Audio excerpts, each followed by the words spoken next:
그 다음에 볼 거는 이제 프랭클린 자서전인데, 자, 프랭클린 자서전 중에서 세 가지 예문만 살펴보겠습니다. 어렸을 때 얘기도 했고, 그 다음에 또 집안 분위기, 뭐 이렇게 저녁 시간에 퇴근해가지고 바이올린을 키면서 음악적인 분위기, 아주 단란한 분위기를 연출했다. 그런 얘기도 했는데, 지금 여기에 나오는 것은 프랭클린이 초창기에 어렸을 때 이제 자수성가하기 위해서 집을 뛰쳐나오면서 파란만장하게 겪었던 인생 초년기, 그때 이야기를 담고 있습니다. 자, 밑바닥부터 시작했다는 거죠. 프랭클린은 지금까지 집을 떠나 필라델피아에 도착하기까지의 여정에 대해 비교적 자세히 얘기했다. 이제부터는 도착한 이후에 있었던 일에 대해 얘기하려고 한다. 아마 다 듣게 되면 내가 얼마나 초라하게 출발해서 큰 것을 이뤄냈는지 알게 될 것이다. 이거는 자기 아들에게 이야기해 주듯이 쓰는 자서전이라고 했잖아요. 이 부분은 그렇습니다. 도입 부분에서는 그냥 조곤조곤 자기 아들한테 이 애비는 이렇게 살았다 하는 걸 들려주는 대목이거든요. 뉴욕에서 필라델피아로 올 때 난 가방 하나 들고 있지 않았다. 집을 나올 때 챙겨온 가방은 뉴욕을 떠날 때 다른 배편으로 붙였다. 때문에 갈아입을 옷도 없었다. 출발할 때 입은 작업복은 두 번의 험난한 항해로 이미 엉망이 되어 있었고, 주머니는 갈아 신고 쑤셔 넣은 양말들로 보기 흉하게 불룩해져 있었다. 아는 사람도 없었고 잘 곳도 없었다. 어느 집에서 하숙을 하는지도 알 수 없었다. 며칠을 걸은 데다가 전날 노를 저었고, 게다가 노숙을 한 탓에 온몸은 지칠 대로 지쳐 있었지만 내가 가진 돈이라고는 고작 1달러짜리 네덜란드 지폐 하나와 1실링짜리 동전 하나가 전부였다. 그나마 동전은 배싹으로 내준 후였다. 사실 배 주인은 배싹을 받지 않으려 했다. 하지만 난 고집을 부려 기어코 주고야 말았다. 무릇 사람이란 많이 가졌을 때보다 넉넉하지 않을 때 씀씀이가 후한 법이다. 아마도 빈털털이라는 것을 들키고 싶지 않다는 허영심 때문일 것이다. 프랭클린이 굉장히 부자가 돼서 성공한 사람이 됐는데, 그 사람 과거를 들춰보면 아주 자수성가한 케이스였다는 거죠.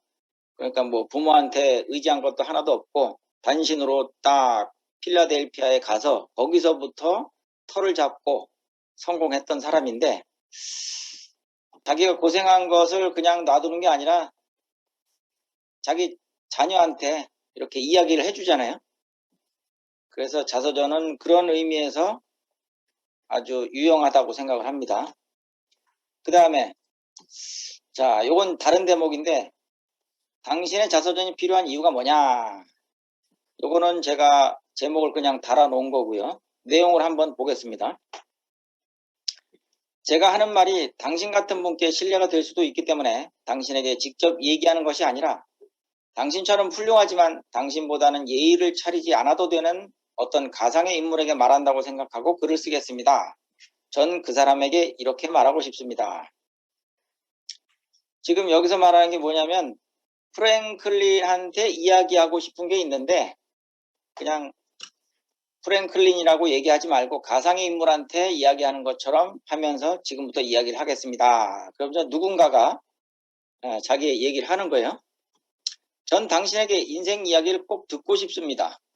당신의 삶은 너무도 귀감이 되기 때문입니다. 만약 당신이 직접 쓰지 않더라도 언젠가는 누군가가 반드시 쓰려고 할 것입니다. 하지만 당신께서 직접 쓰는 것보다 못할 게 뻔합니다.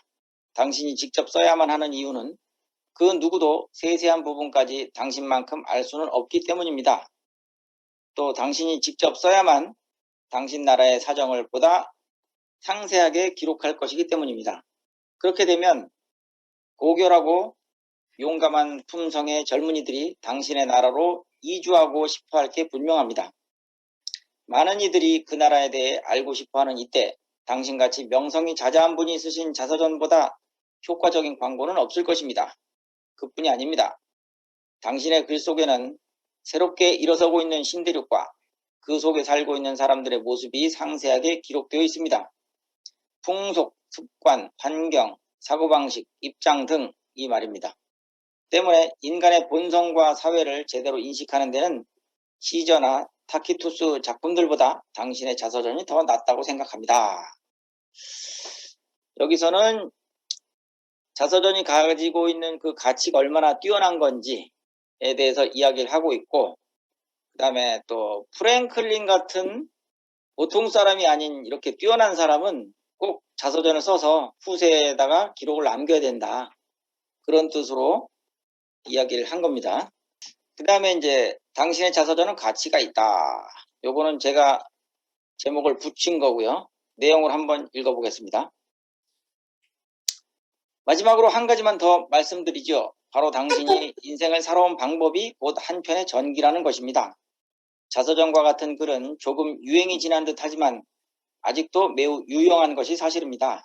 특히 당신의 자서전이라면 악명 높은 흉악범이나 비열한 음모가, 그리고 부조리하고 자학적인 수도사와 잘난 체나 하는 엉터리 작가들의 인생과 좋은 대조를 이루기 때문에 더욱 유용할 것입니다. 또한 당신의 자서전이 다른 자서전의 출간의 계기가 된다면, 그래서 그런 자서전들을 읽고 주인공의 삶을 본받고자 하는 노력하는 젊은이들이 늘어난다면 플루타크 영웅전만큼의 값어치가 있다고 생각합니다. 이 세상에서 오직 한 분만 가진 특성을, 존재하지도 않는 사람을 상상하며 이야기하자니 슬슬 지겨워지고 있습니다. 그 사람에게 직접 칭송의 말을 해줄 수도 없으니 말입니다. 그러니 그 사람에게는 그만두고 이제부터는 바로 당신 프랭클린 박사님께 직접 쓰도록 하겠습니다. 박사님, 제가 진정으로 원하는 것은 당신의 고귀한 인품을 박사님 스스로 세상에 알려주셨으면 하는 것입니다. 다른 사람의 손을 거치다 보면 진실된 모습이 잘못 그려질 수도 있습니다. 또 잘못하면 비방으로 그칠 수도 있습니다. 지금 당신의 연세로 보나 독특한 사고방식으로 보나 평생 동안 당신 가슴속에 품었던 깊은 속뜻을 제대로 표현해낼 수 있는 분은 박사님 뿐입니다. 그래서 이 글을 읽어보면 역시 자서전은 대피를 하는 것보다 본인이 쓰는 게 좋다. 그런 거를 알 수가 있는 거죠. 다른 사람 손을 거쳐서 쓰다 보면 아무래도 중요한 내용이 빠져버릴 수도 있고, 또 뜻이 제대로 전달 안 될 수도 있고, 좀 과장될 수도 있고, 뭐 거짓말이 들어갈 수도 있고, 그렇기 때문에 본인이 쓰는 자서전이 가장 가치가 있다. 그렇게 결론을 내리면 될 것 같습니다.